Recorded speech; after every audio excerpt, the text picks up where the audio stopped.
काय म्हणते विरार नालासोपारा गँग. आज रविवार म्हणजे सुट्टीचा दिवस.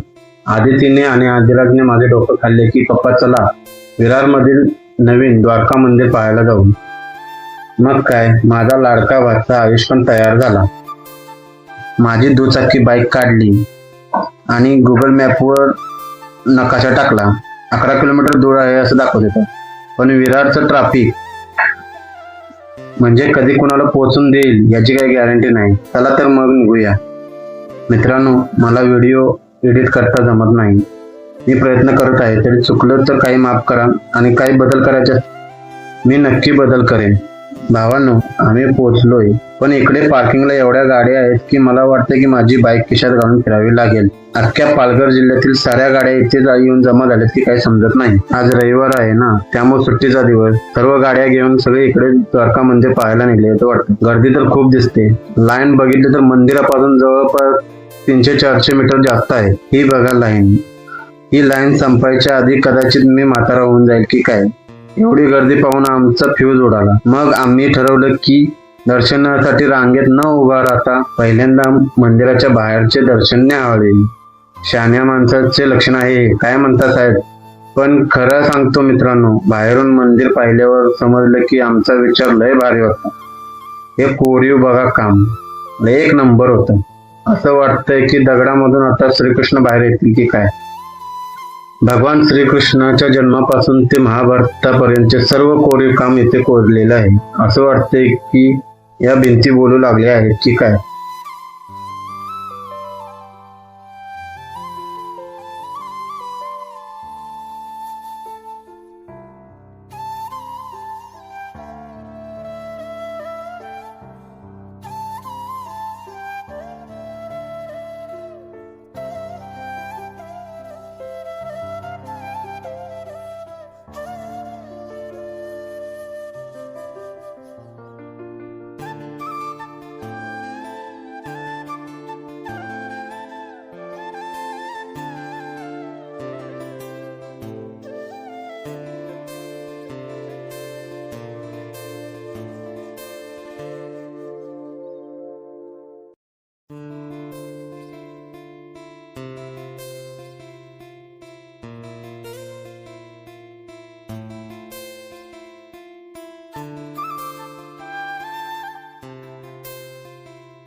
हे पाहत पाहत पुढे गेलो तर मंदिराच्या उजव्या बाजूत पाहायला भेटला कृत्रिम यमुना डोह. असं वाटतंय काळंदीच्या तीरावर आलोय.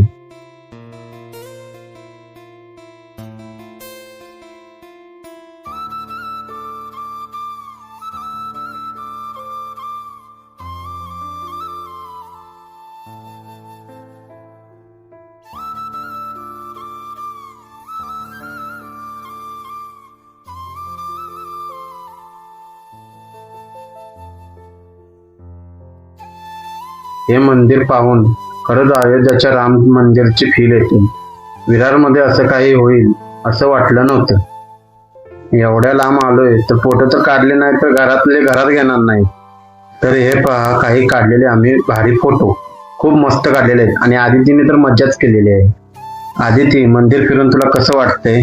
लय भारी पप्पा, एकच नंबर.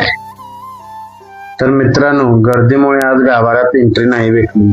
आम्हाला वाटलं की इकडे गर्दी जास्त नसणार म्हणून आम्ही खूप घरातून लेट निघालो. पण तुमची जर काही इच्छा असेल मंदिराच्या गाभाऱ्यातील दर्शनाची आणि मंदिराच्या आतील शिलालेखाचे कसे काय शोभीकरण केलेलं आहे, तर मला नक्की 50 कमेंट आल्या तर मी मुद्दाम पहाटे 5 वाजता येऊन तुमच्यासाठी पार्ट 2 बनवीन. हा व्हिडिओ आवडला असेल तर लाईक करा, आवडला असेल तर सबस्क्राईब करा आणि या व्हिडिओचा पार्ट 2 पाठवू का नको याचे तुम्ही मला कमेंट करा प्लीज. मी तुमच्या उत्तरांची वाट पाहीन. थँक्यू.